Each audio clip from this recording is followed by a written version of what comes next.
Hi, this is Matt from tracymatt.co.uk, and this is the Neonode N2, which we've been road testing for the last couple of weeks. As you can see, it's quite an unusual packaging design here, looking more like a CD or games case type of arrangement in plastic cover, which is designed to sit on a shelf in a store.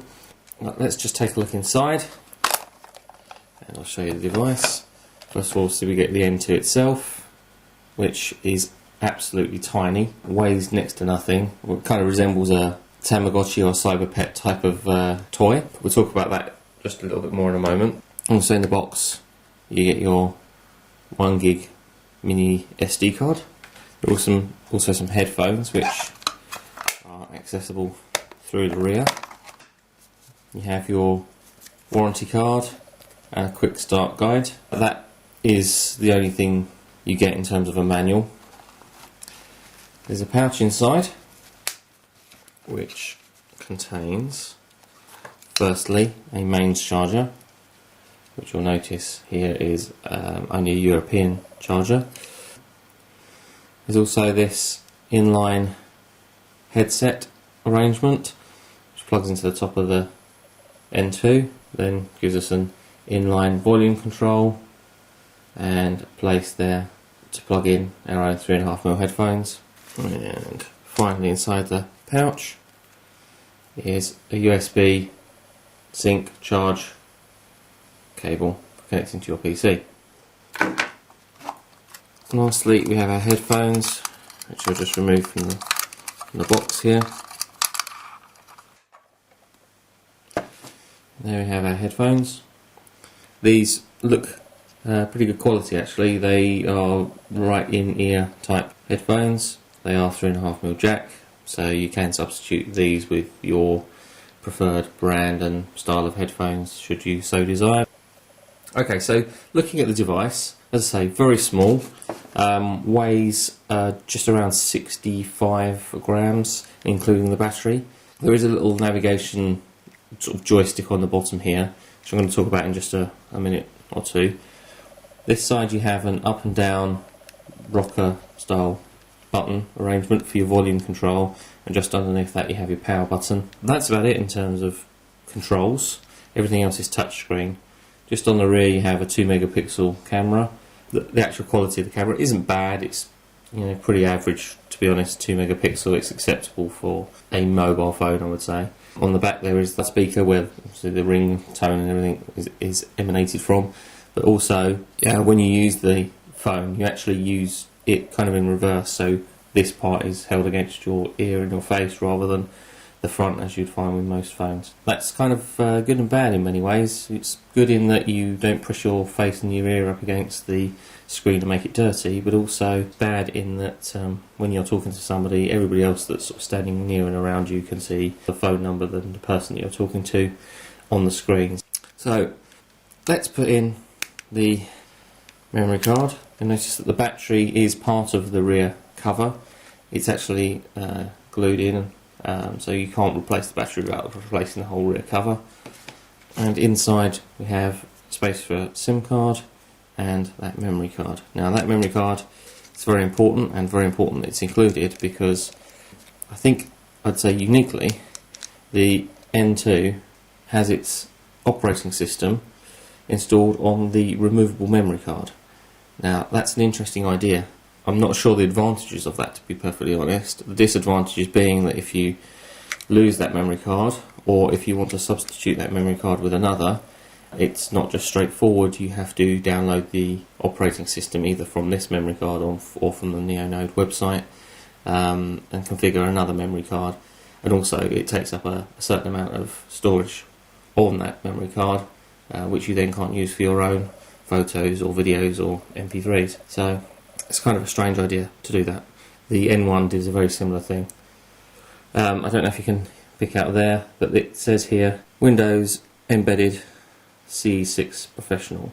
Very important that we realise the difference here between Embedded CE6 and Windows Mobile 6. Whole world of difference, as is evident when you actually use the device. Effectively, this is like a Pocket PC style PDA with a phone interface overlaid on top, which means that There are certain things missing from the device, such as active sync. It has no native email client, so you can't synchronize your Outlook or Exchange email and other bits and pieces that are standard with Windows Mobile 6 are obviously not included. So if I just power the device up and the screen comes on, I'll talk a bit more about that as we go along.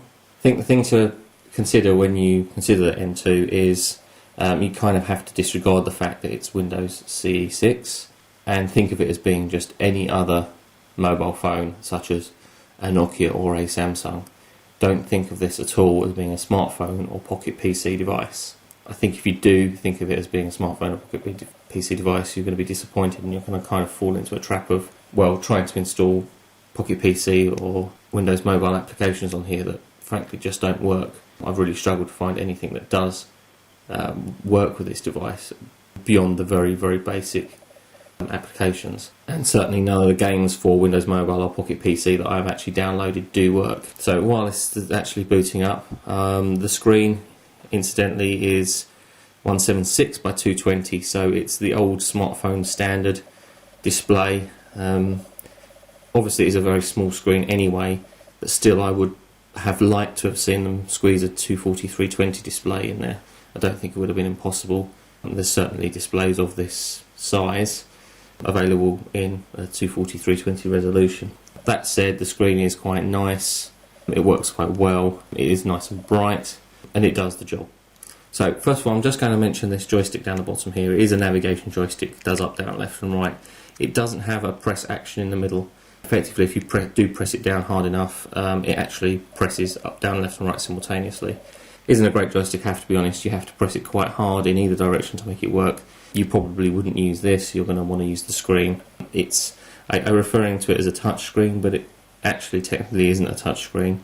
The way in which it detects the gestures that you press on the screen is using a series of infrared sensors rather than a touch sensor itself. So just turning the device on, you'll notice the screen is locked. I swipe my finger from left to right and it unlocks. Now I'm sure many people are going to say, well, that's exactly the same as an Apple iPhone.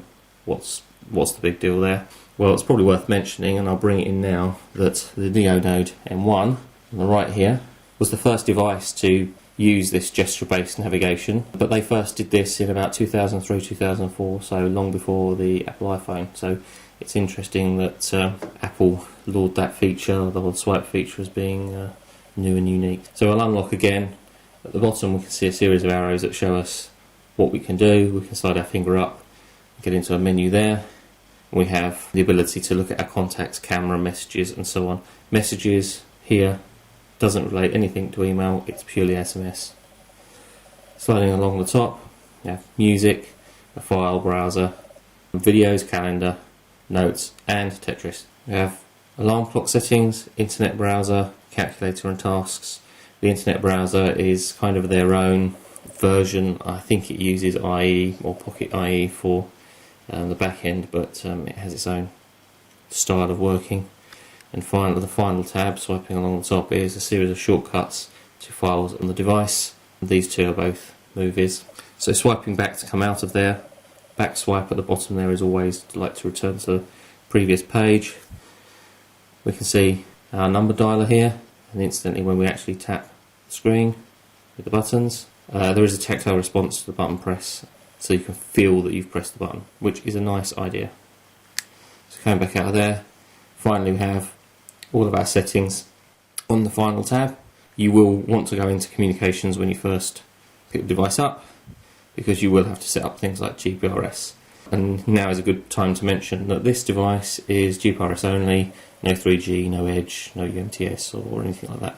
So there we go, that's the device. As I say, very quick summary. I quite like the device. I have been using it with my pay-as-you-go SIM and using it as a secondary backup phone, and it's a good lifestyle, put it in your pocket and forget about it type of phone, whereas my HTC Titan 2 is a lot larger, a lot more features, a lot heavier. So in summary, it's a nice little device, certainly okay for personal use and just sending and receiving text messages, using it for calls, but certainly not a business phone.